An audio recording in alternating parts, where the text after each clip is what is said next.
Welcome to Love's Tender Flame. Tales of Romance. I'm Mardell, reading The Auction Block by Rex Beach. Chapter 16. That afternoon, Mrs. Knight, in a great flutter of excitement, arrived with Jim at the Elegancia. Embracing her daughter in tremulous, almost tearful delight, she burst forth. "You dear, you darling! Jim came home not an hour ago and told me everything. I thought I should swoon." "Told you everything?" Lorelei flashed a glance at her brother, who made a quick sign of reassurance. "Yes, Peter is so happy. He's better already and wants to meet Robert. You know, neither of us have seen our new son. That's just what he's going to be, too. A real son like Jim. But I think you might have telephoned." She checked her exuberance to inquire in a stage whisper that carried through the flat. "Is the dear boy here?" "Sure, where's Brother Bob?" echoed Jim. "He went home to change his clothes and to telegraph his people." "But how strange! How terrible you look!" Jim volunteered an explanation. "Remember, Ma, we were up all night and it was some wedding party. Pipe me! I look like a wreck on the Erie."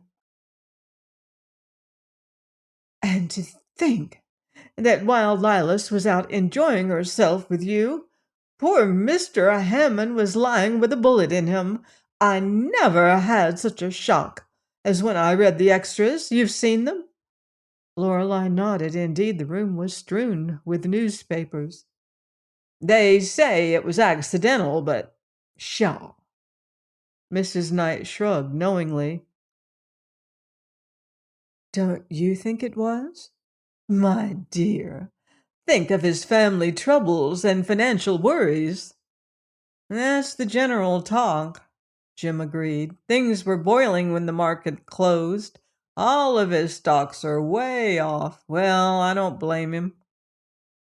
"Yes, and he'd quarreled with Lilas, too. That's why she sailed for Europe this morning."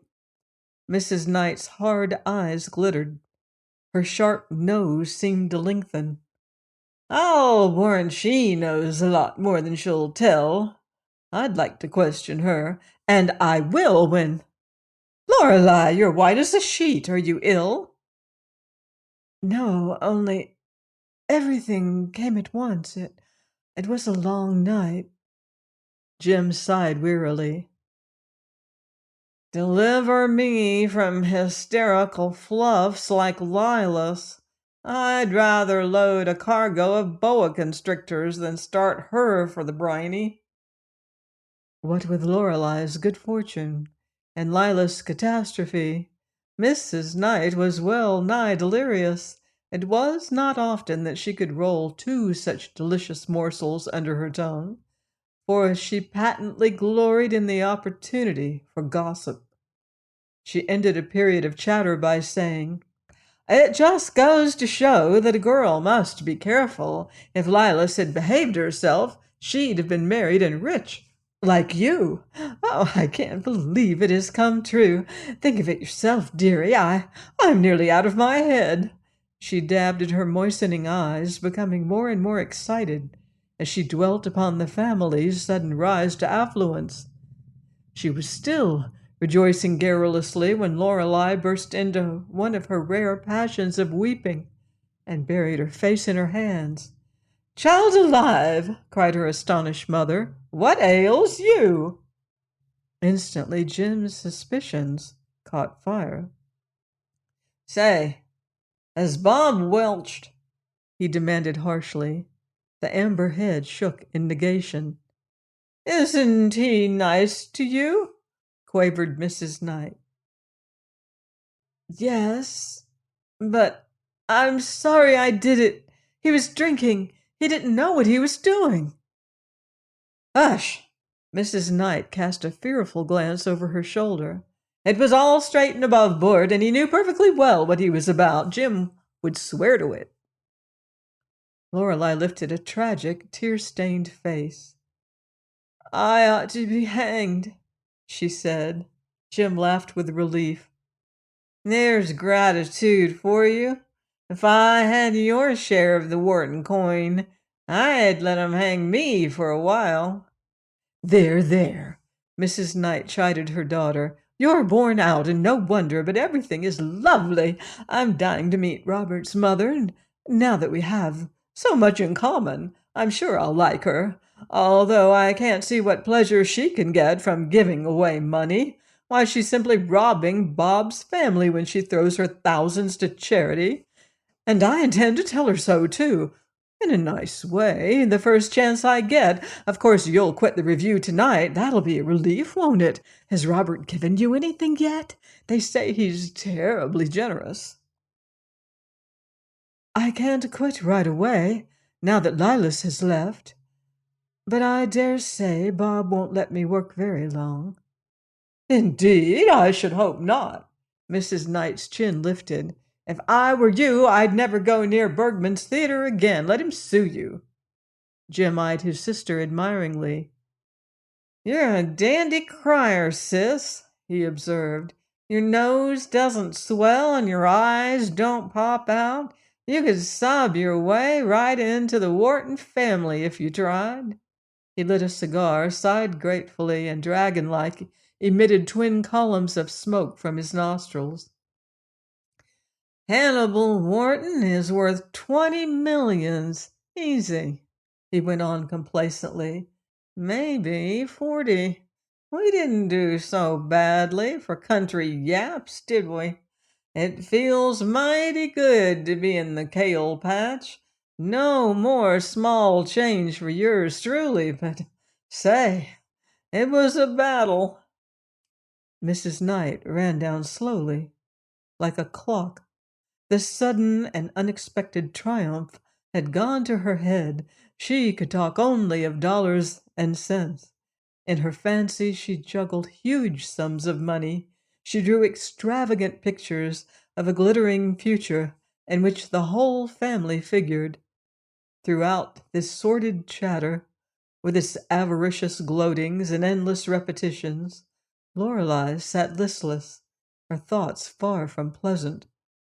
It had required this final touch to make her feel fully her wretchedly false position. As mother and son were leaving, Jim managed to get a word in private with his sister. Don't weaken, he cautioned her. Lynn's gone, and it's all over. We've got the whip hand on all of 'em. Hammond, Merkel, Bob, Lilas, everybody. We got 'em all, understand? We've landed big. When she was alone, Lorelei gave a sigh of relief, which changed to a sob as the sense of her helplessness surged over her again.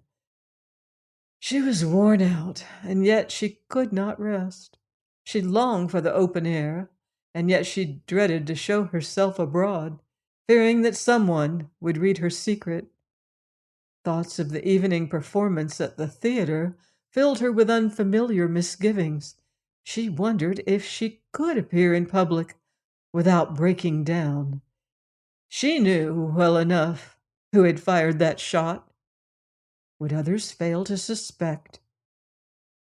The secrecy in which the whole affair was veiled seemed terribly artificial. It was impossible that such a barefaced conspiracy to suppress the truth could long remain undiscovered. And if Hammond died, what then? He was reported to be very low. Suppose he became delirious and betrayed himself. She would be involved, and Merkel and Bob. Every clang of the elevator gate, every footfall outside her door alarmed her.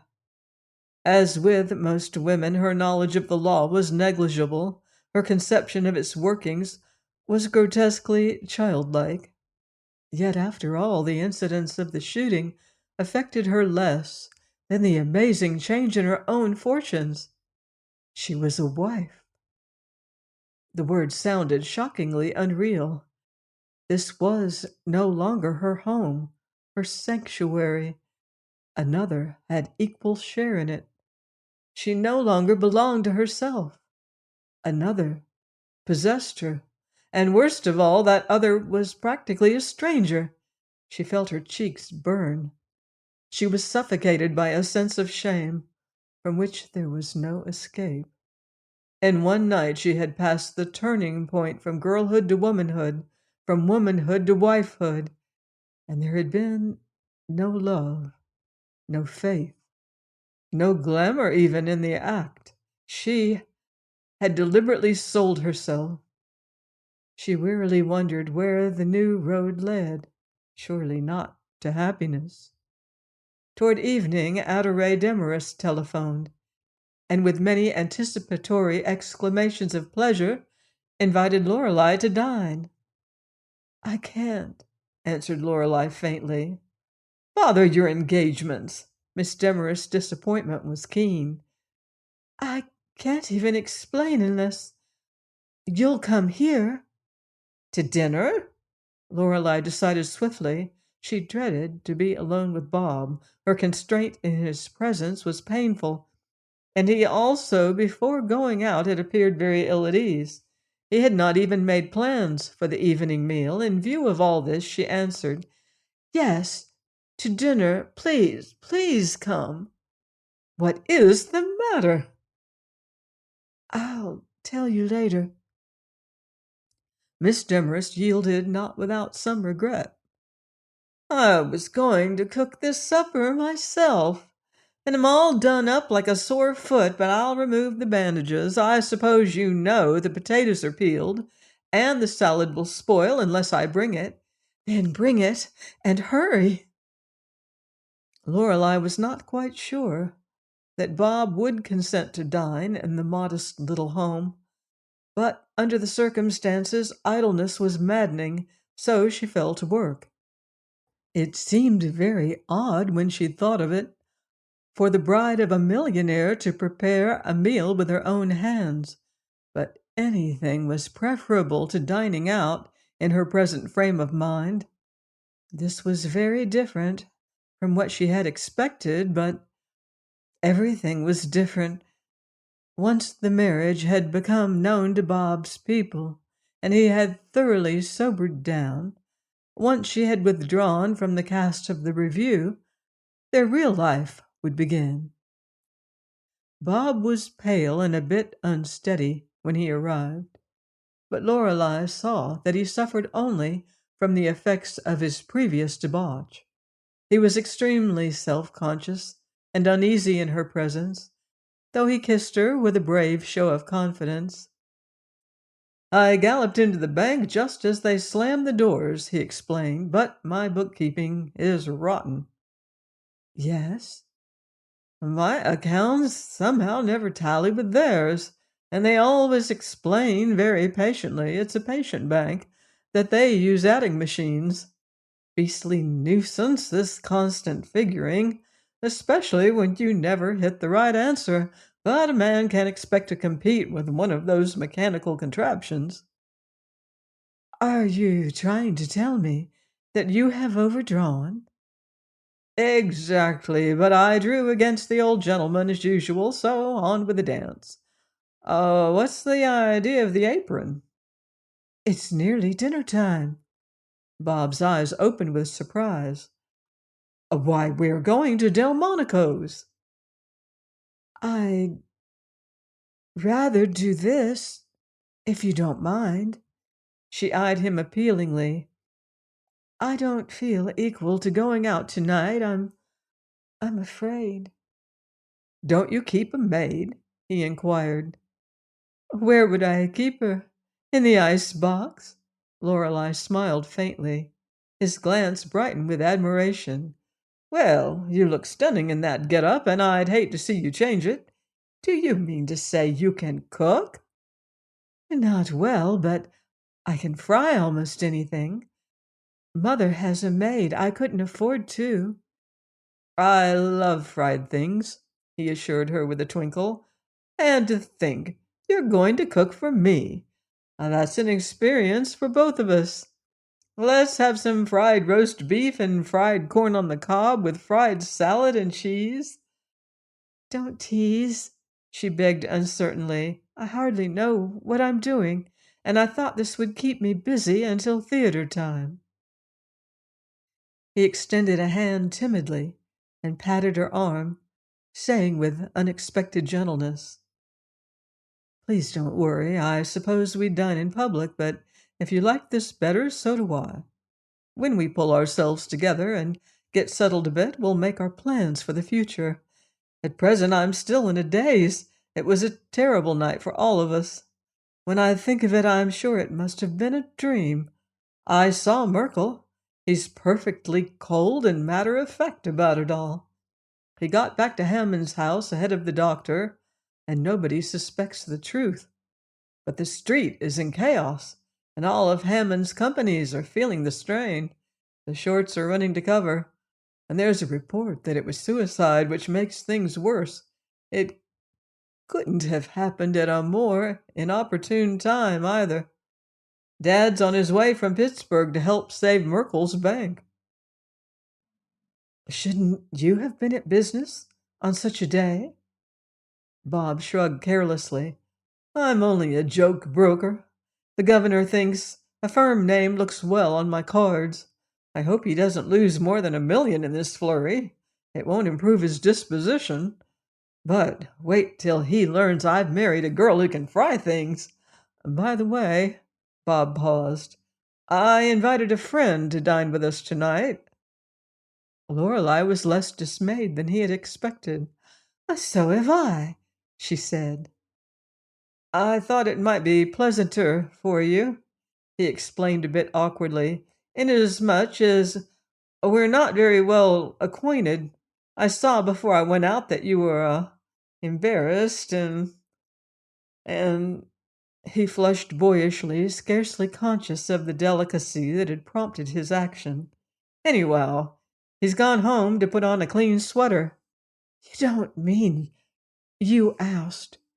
Campbell Pope, yes, I met him and he looked hungry. He's coming here at 6. For almost the first time in Bob's society, Lorelei laughed out clearly. And I asked Ray Demarest, she said. Bob grinned and then laughed with her. Fine, he cried, both members of this club, really. This ought to make the best finish fight seen in New York for many a day. I don't care, Lorelei said stubbornly. Ray is the most misjudged person in America, and Pope ought to know the truth. As she flitted back and forth preparing dinner, Bob kept up a ceaseless chatter that did much to lessen their constraint. She was conscious through it all of his admiration, but it still seemed to be the admiration of a stranger, not of a husband. Never for one moment had either of them felt the binding force of their new relationship. Never had they been farther apart than now. Ray's surprise at finding Robert Wharton in her friend's apartment was intense. And when she learned the truth, she was, for once in her life, speechless. She could only stare from one to the other, wavering between consternation and delight. Finally, she sat down limply. I'd have brought a present if I'd known, she managed to say. Are you going to wish us luck? Bob inquired. Luck? You've both got it. She's the best girl in the world, and you're... Ray hesitated and continued to stare round-eyed. I didn't think you'd... I didn't think she'd... I don't know what I thought or didn't think, but Jiminy! Married? When Lorelei led her into the bedroom to lay off her wraps, the thunderstruck young woman had more nearly recovered herself. Why, he's worth millions, she exclaimed in a whisper. Billions!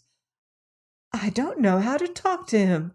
Or you, for that matter. Shall I call you my lady, or your honor, or—" "You knew how to talk to him that night of the supper. And to think you married him after what happened. I'm going to slap the very first millionaire I meet. Maybe he'll propose to me." She was suddenly dismayed. "Why, I can't afford to buy you a wedding gift. You'll expect a diamond sunburst or a set of sea otter. I didn't dress for dinner either. I suppose I should have worn the crown jewels." "You're going to wear an apron and help me scorch the dinner," Lorelei laughed. "You cooking with a billionaire husband?" Adore gasped. "Am I dreaming? Oh, why don't you dine aboard his yacht or buy the plaza and have dinner served in the lobby? You cooking? Why, you're going to have automobiles to match your dresses, and chateaux in France, and servants, and stables of polo ponies, and a Long Island estate, and a hunting lodge, and thousands of gowns, and a maid to put 'em on. She'll do it, too, when you're not looking." Miss Demarest paused, dazzled by the splendor of her own imaginings. "You cooking! Oh, stop fidgeting and let me kiss you there." As Lorelei explained the reasons for tonight's program, Adore saw for the first time the weariness in her friend's eyes, the pallor of her cheeks, the tremulous droop of her lower lip. Seizing Lorelei by the shoulders, she held her off as the target for a searching gaze. "Tell me, did they make you marry him?" she inquired fiercely. It was plain to whom she referred. "No." "Phew, I'm glad to hear that. You love him, don't you?" The answer came readily enough, and the blue eyes did not flinch. But the smile was a trifle fixed, and the cheeks remained colorless. "Why, of course, he's very nice." "Lorelei!" Miss Demarest's fingers tightened. Her voice was tragic, but she had no chance to say more, for Bob called just then from the living room. "Hurry back, girls. There's something burning, and I can't find the emergency brake." When Adore finally came forth in one of Lorelei's aprons, really a fetching garment, more like a house dress than an apron, Bob told her whom they were expecting as the other guest. She paused, with a bread knife upraised. "That viper!" she cried. "Campbell isn't a viper, he's a cricket, a dramatic cricket," declared Bob. Adore began to undo the buttons at her back, but Bob seized her hands. "Let go! I'll blow up if I see that creature!" she exclaimed in a kind of subdued shout. Argument proved vain until Lorelei told her firmly, "You owe it to yourself, dear, and we won't let you go." The dancer ceased her struggles, her brows puckered. "Perhaps I do owe it to myself, as you say. Anyhow, I haven't taken a human life yet, and this is my chance." "Don't kill him. Just stay and spoil his dinner," Lorelei urged. Determination gleamed in Miss Demarest's countenance. "I'll do it. He's spoiled many a dinner for me. But give me room. Don't touch me. I'm distilling poison like a cobra." She seized the gleaming bread knife and brandished it. "When the crisis comes, stand back." "Seriously now, Lorelei has told me everything, and I want Campbell to acknowledge his mistake," said Bob. "The public has swallowed that royalty hoax, but there's no use deceiving him." Despite her show of bravery, Adore was panic-stricken when the doorbell rang, and Bob went to the door to explain the change of plan and invite Pope in. The latter could be heard saying, "Ah, that's fine. Me for a home-cooked dinner. Here's an unabridged cluster of orchids for Mrs. Wharton, too. If I'd had time, I'd have brought you a hanging lamp or a plush album decorated with seashells. He entered the living room with a hand extended and a smile upon his lips, then halted as if frozen. By the time he had been introduced to Adelaide, he had burst into a gentle perspiration. Certainly, the personal appearance of the notorious dancer was sufficiently unexpected to shock him. She might have been anything rather than a king's favorite. She looked more like a prim little housewife as she helped Lorelei with her homely tasks, and the incongruity affected Pope painfully. With involuntary suspicion, he avoided her after his first stiff greeting, but his eyes followed her furtively, and he wandered slightly in his attention to Bob's chatter. As for Miss Demarest, she took a grim delight in his discomfort and prepared to blast him with sarcasm to wither him in her contempt when the moment came.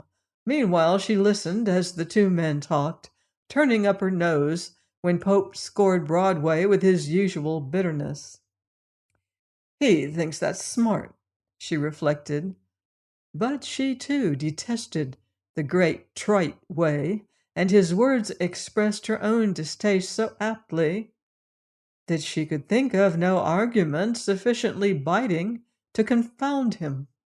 She deliberately framed a stinging reference to his pose in the matter of dress, though in frankness she had to admit that he wore his gray sweater vest with an air of genuine comfort and unconsciousness. Then she remembered, barely in time, that her own style in garments, both on and off the stage, was far more startling than his, and decided that she would merely be laying herself open to a disastrous counterattack if she hurled her sarcasm in that direction. Therefore, she sought another opening. She had made up her mind to begin humbling his conceit by voicing her contemptuous regard for newspaper men in general, when he once more forestalled her by giving crisp expression to the very sentiments she was rehearsing. Oh, of course, it was all affectation, like his slovenly disregard of fashion. And yet, she was interested to hear him tell Bob, "I don't like the business, never have. Every time I get some money ahead, I quit and try something else. Writing isn't a man's exercise, anyhow, and journalism is just a form of body snatching. The average reporter is a ghoul." "You don't do reporting," said Bob. "No, I don't, but that's all a dramatic review ought to be, a news story. Why not have social critics to comment on society entertainments or financial critics to roast unhealthy commercial enterprises and advertise safe ones? How long do you think Wall Street would stand for that? Why don't the papers hire dry goods experts to prowl through the department stores, publishing the cost prices of merchandise and warning the public against bargain sales? And that's what we do. We ridicule and warn and criticize, but we never build up. The theatrical business is the only one that permits outside interference, as if the public couldn't tell a good play from a poor one. It wouldn't be so bad if we were always honest, but we're not. We have to be smart to hold our jobs. We're like a patent dandruff cure. We don't cure, but we sting, and the public thinks we're beneficial." Notwithstanding his garrulity, Pope was noticeably ill at ease. He was conscious of Miss Demarest's hostile eyes, and the pointed manner in which she ignored his presence. It was disquieting. He had the feeling that she was carefully measuring him and preparing herself to take revenge in some characteristic feminine manner. Knowing extremely little of women, he could not imagine what form that revenge would assume, and the uncertainty annoyed him. The dinner seemed slow in coming. Conversation dragged, and rising, he began to wander nervously about, canvassing his mind for some excuse to leave. Bob appeared to enjoy his lack of repose and offered no relief, At last Pope turned to the piano and fluttered through the stack of sheet music he found there. "Do you play?" inquired Bob. "Yes, why?" "Oh, you look as if you did. You're kind of badly nourished. Know any ragtime?" Pope shuddered. "I do not." "Too bad. I was going to ask you to stir up the ivories." "Nobody likes good music any more," growled the critic, seating himself upon the bench. His sensitive fingers idly rippled the length of the keyboard, and a flood of melody filled the room. "Say, you do know your way around, don't you? Can't you pick out 'Here Comes My Daddy Now' with one finger?" The musician groaned. "What a pity." After a moment he murmured, "I improvise a good deal." The instrument, perhaps for the first time in its life, began to vibrate and ring to something besides the claptrap music of the day. Once he had found a means of occupying himself, Pope surrendered to his impulse and in a measure forgot his surroundings. A short time later Lorelei turned from the kitchenette to find Adore Demarest poised, a salad bowl in one hand, a wooden spoon gripped in the other, on her face a rapt expression of beatitude. "Have you rubbed the dish with garlic?" inquired Lorelei. Adore roused herself slowly. "Lordy," she whispered, "I'd give both legs to the knee and one eye if I could play like that.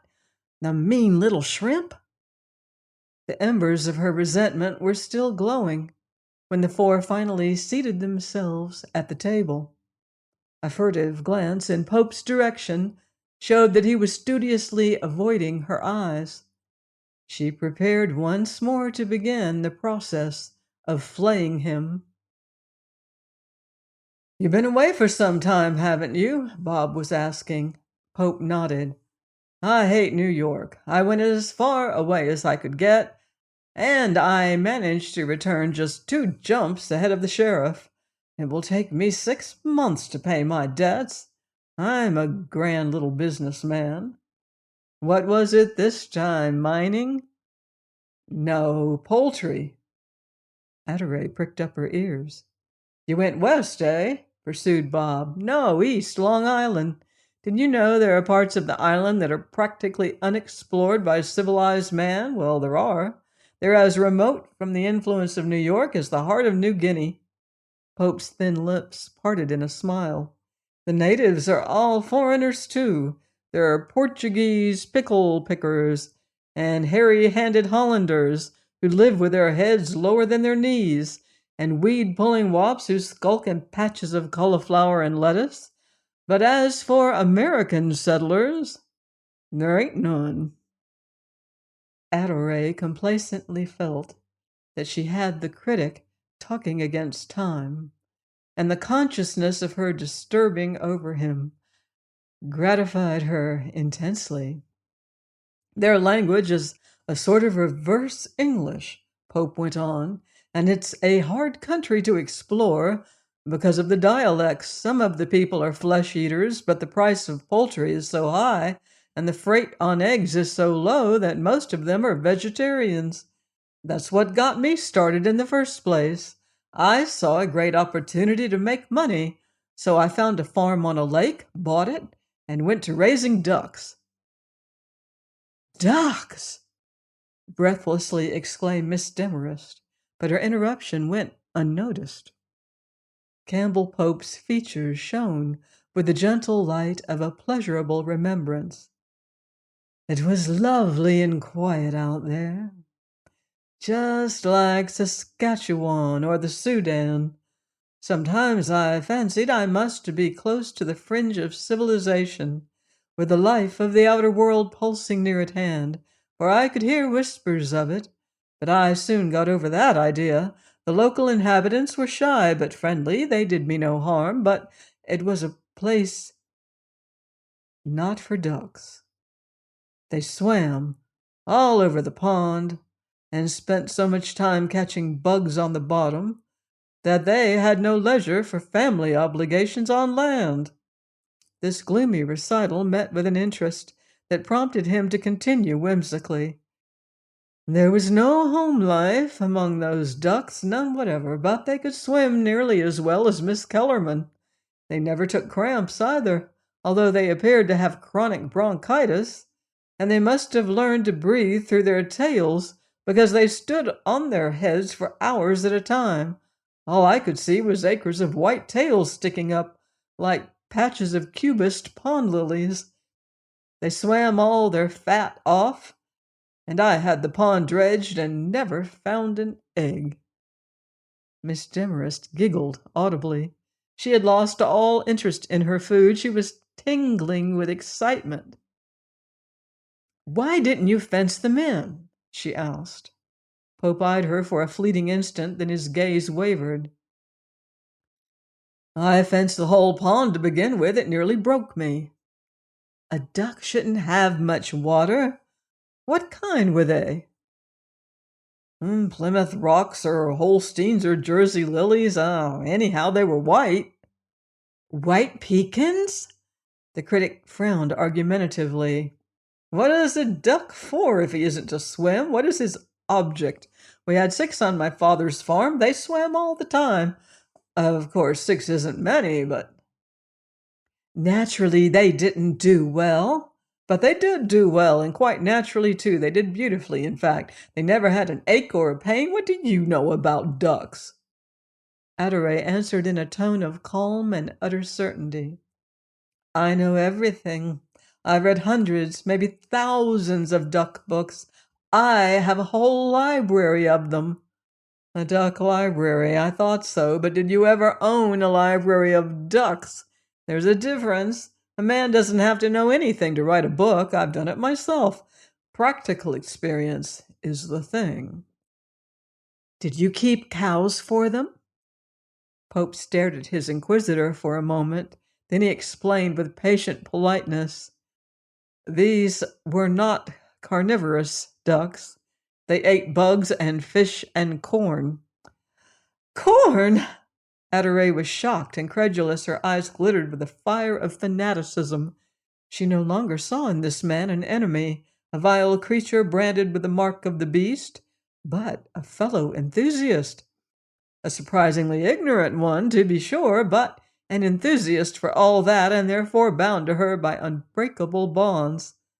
Live steam would have been more easily confined than the vast fund of technical knowledge with which she was crammed. "You should have fed soft food and sour milk," she began. "Buttermilk would have been all right, and in that way your cows would have been self-supporting. You need a good pasture with a duck farm. When I was in Germany, I saw the most wonderful incubator. A child could operate it. I'd like to show you some brooder house plans I had drawn over there. You see, you made your first mistake in choosing fresh water. If I had a good location near salt water, not too near, and proper surroundings, I'd show you something about ducks. I'd start with 1,000. That's plenty. And then kill for the market as they quit laying, and mix the stock right, and in 3 years—" Bob Wharton signaled frantically to his wife. But there was no stopping the discussion that had begun to rage back and forth. It lasted until the conclusion of the meal, and it was only with an effort that Adore tore herself away. She was in her element, and in a little time had won the critic's undivided attention. He listened with absorption. He even made occasional notes. As the 2 girls dressed hurriedly for the theater, Adore confessed, "Golly, I'm glad I stayed. He's not bright. He's perfectly silly about some things. And yet he's the most interesting talker I ever heard. And can't he play a piano?" Join me next time for another romantic chapter of The Auction Block by Rex Beach, here on Love's Tender Flame. Until then, love deeply and live beautifully.